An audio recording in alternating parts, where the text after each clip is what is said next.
Marcus checked his bank app on a Tuesday morning, the way he did every Tuesday.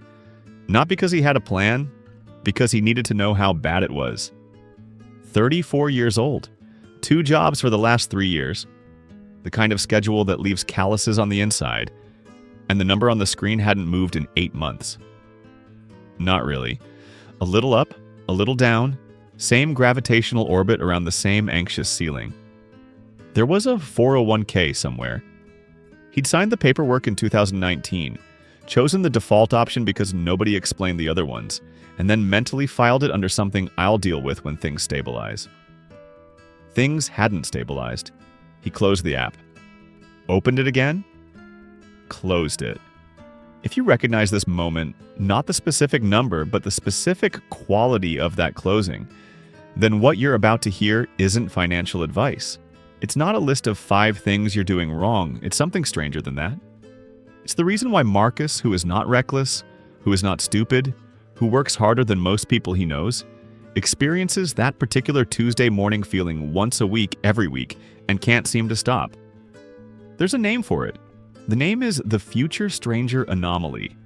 And once you understand what it actually is, not as a metaphor, but as a literal neurological event happening inside your skull, you won't think about saving the same way again. In 2009, a team of neuroscientists at Stanford put people inside fMRI machines. The machines measured blood oxygen levels in real time, a proxy for which parts of the brain are metabolically active, which parts are working hardest at any given moment. The researchers showed people a series of prompts. Think about yourself right now. Think about yourself 10 years from now. Think about a stranger, a random person, no particular connection. What they found rewired how behavioral economists think about money. When participants thought about current themselves, a region called the medial prefrontal cortex lit up with activity. The MPFC is part of what researchers call the default mode network, the circuitry that handles self-awareness, self-referential thought, the ongoing narrative of who you are. It's one of the most metabolically expensive regions in the brain. It runs constantly. It's the biological equivalent of keeping the lights on. When those same participants thought about themselves in the distant future, retired, older, different, the MPFC signal dropped. Sharply, not a slight decline. The activation pattern shifted towards something that looked on the scan, remarkably similar to the pattern produced when people thought about the stranger. Not identical. The researchers were careful about this. The patterns don't perfectly overlap, but they cluster together in ways that the current self pattern doesn't. Your future self and a random person your brain has never met occupy similar neurological territory. Your current self is in a category of 1. Here's the number that makes this concrete. The extent to which your MPFC fails to recognize your future self, the size of that neural gap, strongly predicts how aggressively you'll discount future financial rewards. Not just correlates with. Predicts, with enough precision that researchers could look at a brain scan and forecast financial behavior. This is not a character flaw, it's an fMRI readout. The reason this happens is older than money, older than language, older than anything resembling a financial plan. Your brain did not evolve for retirement accounts. It evolved for survival across a 40-50-year lifespan in environments where the most dangerous thing was uncertainty about the next few days. The people whose brains ran robust simulations of themselves 30 years into the future gained no survival advantage. That cognitive overhead, the metabolic cost of maintaining a vivid, emotionally connected representation of a self that doesn't exist yet, had no return on investment in an environment where you might not live to see it. So the brain optimized it away. The default mode network became very good at representing the present self. Acute, specific, high resolution, and it became quite poor at representing a self displaced far in time. Treating that future person the way it treats all persons it doesn't know well, as a low-resolution abstraction, a character in a story rather than someone you'd protect. The technical term for how sharply we devalue future rewards relative to immediate ones is temporal discounting. Most explanations frame this as impatience or weakness or failure to think long-term. But that framing misses the mechanism entirely. You're not being impatient.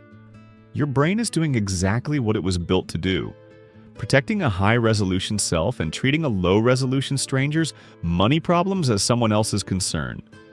The problem is that the stranger is you, specifically you in 2051. Dana is 31.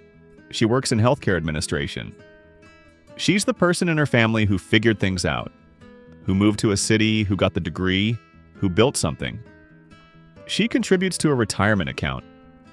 Not the maximum, somewhere in the range of what she can manage after rent and the student loan payment and the car and all the monthly necessities that feel, every month, like they're slightly outpacing her. She knows the math. She's heard the compound interest speech. She could probably give the compound interest speech. The thing she can't explain, and this bothers her because she can explain most things, is why knowing the math doesn't seem to change how she feels when she has $300 extra in November, and she has to decide what to do with it. The rational move is obvious. She knows the rational move. She just doesn't feel any pull toward it. What she feels instead is a mild resistance, a low-level friction, something that doesn't have a name. What Dana is experiencing is the Future-Stranger Anomaly operating in real time. Her MPFC cannot generate the same emotional signal for her 2051 self that it generates for her November 2025 self. The signal it does generate, the faint background-level recognition of a person whose face she can't quite picture, whose daily life is abstract, whose pain is theoretical, is the same signal it generates for anyone she doesn't know well. $300 to a stranger. That's not a metaphor. That's a description of what her brain is literally computing. In 2011, Hal Hirschfield and his colleagues at Stanford ran a different kind of experiment. This time, instead of just asking people to think about their future selves, they showed them. Using age progression algorithms, the researchers created photorealistic renderings of each participant's face. Aged, weathered, recognizably them, but decades older. Then they ran the VR condition. Participants saw themselves in a virtual mirror, but the reflection was their future face. It moved when they moved. It blinked when they blinked. It looked back at them from the other side of 30 years. After the interaction, they ran the financial allocation task. Participants were given a hypothetical sum of money and asked how they distributed across different categories: immediate spending, savings, retirement investment. In simulated retirement plans, participants who had interacted with their aged avatar allocated, on average, around 30% more toward retirement than those who hadn't. Same information available to both groups. Same math, same income, no financial advice, no lecture about compound interest, just a face. These were simulated allocations, not actual bank transfers, a distinction worth holding on to. But the scale of the shift, a 30% reallocation triggered purely by a visual experience, reveals the mechanism underneath. The brain didn't change its information, it changed its classification. The future person went from stranger to self, and once the MPFC recognized that face as part of the same continuous identity, the emotional logic of protecting it became available. The researchers were studying retirement savings. They accidentally discovered something about the entire architecture of self-identity across time. 68%. That's the share of Americans who, by late 2024, had either stopped or significantly reduced retirement contributions because of inflation and cost of living pressure. Not apathy. Not a philosophical position on saving. Inflation, the kind that made rent $400 higher, groceries a different category of spending, the gap between income and outgoing costs feels structurally permanent rather than temporarily tight. Before we go any further into the neuroscience, this number needs to be acknowledged. Because the story about why people don't save is never just one story. The Future-Stranger Anomaly is real. The fMRI scans are real. But the reason Marcus closes his bank app on Tuesday isn't only inside his skull. It's also in the rent market, the interest rate on whatever card he was carrying when the emergency happened, the student loan pause that ended, the grocery receipt that doesn't make sense. External economic pressure and internal neurological architecture aren't competing explanations. They compound each other. When resources are tight, the brain's triage system becomes ruthless. The MPFC already struggles to allocate emotional energy to a low-resolution future self. Under financial stress, the signal drops further. The present self, anxious, cash-constrained, dealing with concrete immediate threats, demands the full bandwidth of the brain's protective circuitry. The future stranger gets the residual. This is why the anomaly hits hardest exactly when it's least affordable. Marcus is in that median, not the average, the middle, the person the data actually describes. The median retirement savings balance for Americans between 35 and 44 years old is $45,000. Not the average, that's $67,300, inflated by a small number of very high balances in a dataset where the top end does serious statistical work. The median is the number that describes the person in the middle of the distribution. $45,000. For someone who, by most actuarial estimates, will need somewhere between $1 million and $1.5 million at retirement to maintain their current standard of living. That gap exists in part because of wages, housing costs, the economic timeline this generation has lived through, and in part because of a neurological glitch that nobody told them about. James is 42. He's been maxing his 401k for 4 years, ever since he read a book about index funds that changed his relationship with numbers. Before that, he was Dana. Before that, he was Marcus. The switch didn't happen because he developed more discipline, or because his income suddenly became comfortable enough that the math felt different. The switch happened because he made his future self visible. Not metaphorically, literally. He found an age progression app. The same technology, consumer grade, not as sophisticated as the Stanford VR study, but functionally similar, and spent about 8 minutes looking at a photo of himself at 68. The image was unsettling in a specific way he couldn't articulate. Not because it looked bad, because it looked real. It looked like someone he'd be embarrassed to let down. What the app did, without any financial content, without compound interest, without a single piece of advice, was temporarily repair the classification error in his MPFC. It gave the future person a face, and faces are exactly what the brain's recognition system runs on. James didn't need more information. He needed the right sensory input to activate circuitry that already existed. This is the insight that Bank of America stumbled into in 2012 when they launched a campaign called Face Retirement. They built a tool, a webcam interface, 3D aging algorithms, personalized cost of living projections that let customers look at themselves at retirement age. Between 750,000 and 1 million people used it. Engagement and retirement planning intention increased substantially. The bank had figured out, empirically, what the Stanford neuroscientists had proven in the lab.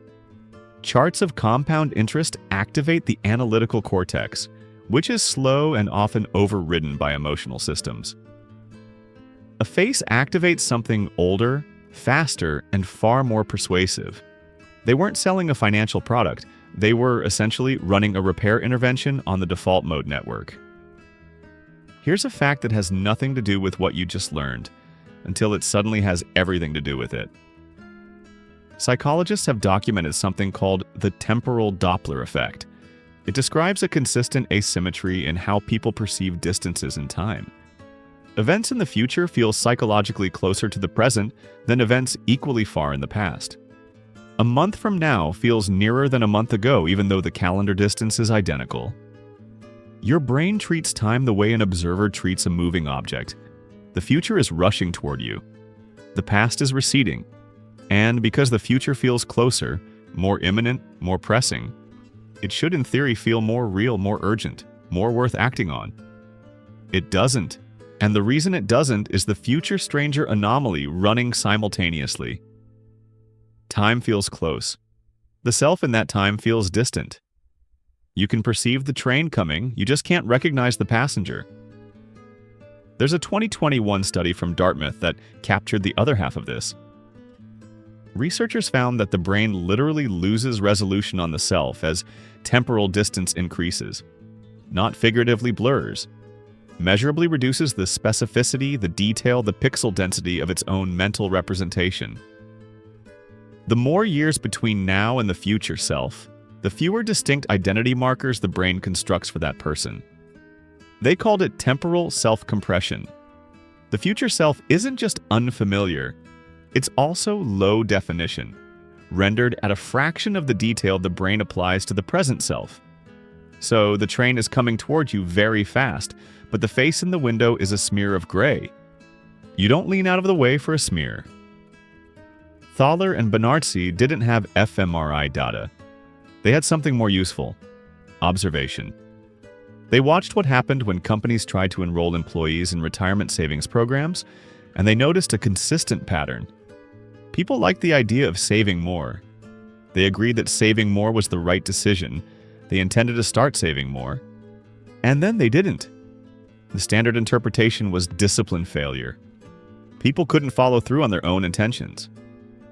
Thaler and Benartzi thought the diagnosis was wrong. The problem wasn't follow-through, it was asking the present self to fund a stranger.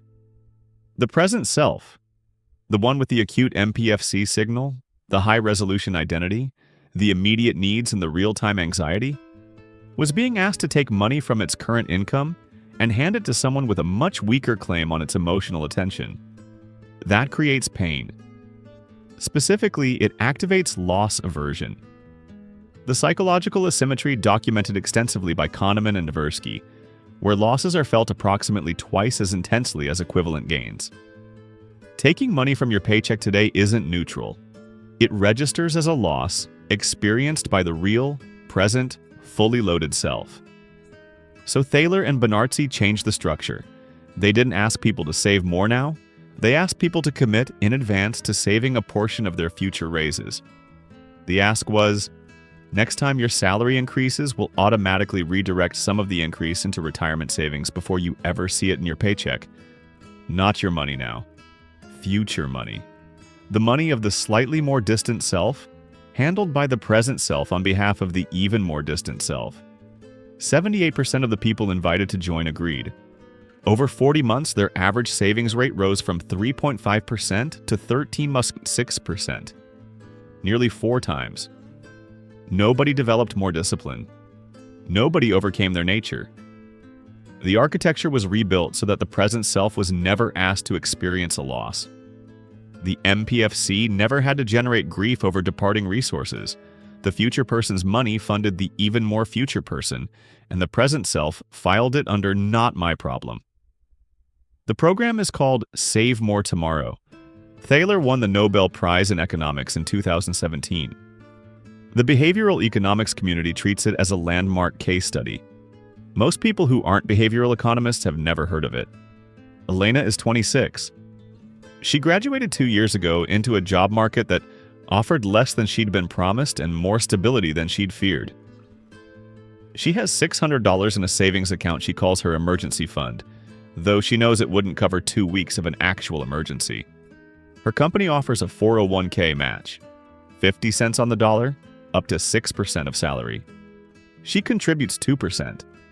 Not because she did the math and concluded 2% was correct, because 2% was the default when she enrolled, and she never changed it. She's leaving 4% of her salary on the table. She knows this vaguely, the way you know something you've been told, but haven't fully processed. It doesn't feel urgent because the person who will lose that compounded money over the next 40 years is someone she has never met. Someone who will exist in a time she can't imagine herself inhabiting, in circumstances she can't model, with needs that feel hypothetical. That someone is Elena at 66. There's one more piece to this. A 2021 study at the University of Pennsylvania examined a group of people who were statistical outliers in altruism. Individuals who had voluntarily donated a kidney to a stranger. No reciprocity, no social pressure, just a choice to undergo surgery and permanent health modification for someone they would likely never see again. The researchers scanned their brains. What they found was anomalous activity in the anterior insula, a region associated with empathic response to others' pain, with the capacity to feel, viscerally, what someone else is experiencing. The altruistic kidney donors had heightened sensitivity in this region compared to the general population. James, when he looked at that face for 8 minutes, was doing something the brain almost never does voluntarily. He was generating anterior insula activity, the same empathic circuitries, for a stranger. The same equipment that draws on the same anterior insula circuitry that researchers found in people who voluntarily donated a kidney to a stranger. Saving for retirement is not the opposite of generosity. It is its most extreme form. By 2025, a nationally representative sample of more than 6,000 Americans was studied by researchers at UCLA and the Consumer Financial Protection Bureau. They were measuring something called future self-continuity, how psychologically connected people felt to their older selves, how vividly they could imagine that person's daily experience, how much they identified with them as a continuous extension of who they were. The finding was not subtle. Higher future self-continuity scores correlated with higher actual retirement savings, with better financial health outcomes across the board, independently of income, independently of education. The researchers tried to explain it away. Income, education, age, employment. The relationship held. The one variable that kept showing up wasn't about resources, it was about recognition. The variable that predicted financial outcomes most robustly was not intelligence or discipline or knowledge. It was the quality of the relationship between a person's present self and their future one. This is not the message the financial services industry leads with. The industry leads with products. Better accounts, better allocations, better return projections. It leads with advice like save this percentage, avoid that fee structure. It leads with math. Here is the number you need, here is the number you have, here is the gap. None of these interventions directly address the gap in the default mode network. None of them ask whether the person receiving the advice feels any emotional relationship to the beneficiary of that advice. You wouldn't give investment advice to someone before asking whether they care about the person the investment is for. But that's exactly what the industry does. Constantly. To everyone. The mechanism has a name now, the Future-Stranger Anomaly. And knowing the name doesn't fix it. That's important to say clearly. Understanding why your MPFC misfires doesn't reroute your neural architecture. James's 8 minutes with an age progression app worked, but it required a sensory experience, not a cognitive one. Dana's resistance to her $300 extra in November won't dissolve because she read about the default mode network. What changes, what knowing the name actually does, is this: it removes the shame. Marcus, on Tuesday morning closing his bank app, is not failing at discipline. He is experiencing a predictable biological response to a neurological classification error that evolution built into every human brain. The financial system he's operating in was designed by economists who assumed rational actors with continuous self-identity across time. Those actors don't biologically exist. They've never existed. The system has always been asking people to behave in ways that conflict with their own neuroanatomy. That's not an excuse for inaction, but it is a prerequisite for understanding what kind of action actually works. The interventions that succeed, age progression technology, automatic enrollment in workplace plans, save more tomorrow structures, commitment devices that operate on future income rather than present, all share a design principle. They either make the future self visible enough to activate the MPFC's recognition circuitry, or they remove the present self from the decision entirely. They don't fight the anomaly. They architect around it. The interventions that work don't ask the brain to reclassify. They remove the classification decision entirely. Dana's $300 in November is still sitting in a checking account. It's not stubbornness. The brain never got the memo that the stranger and Dana are the same person. Marcus closed the app on Tuesday. He opened it again on Wednesday. He didn't do anything differently that day, but he looked up an age progression filter that evening, the kind you can use on a phone photo. He spent about 4 minutes looking at himself at 67. The image was strange, not disturbing. Strange in the specific way of seeing something familiar rendered unfamiliar, a face you know wearing a version of time you haven't lived yet. He didn't immediately transfer money. He didn't restructure his portfolio or change his contribution rate. What he felt looking at that face was something he hadn't felt before when thinking about retirement. Something that didn't have a name until now. He felt like he owed him something.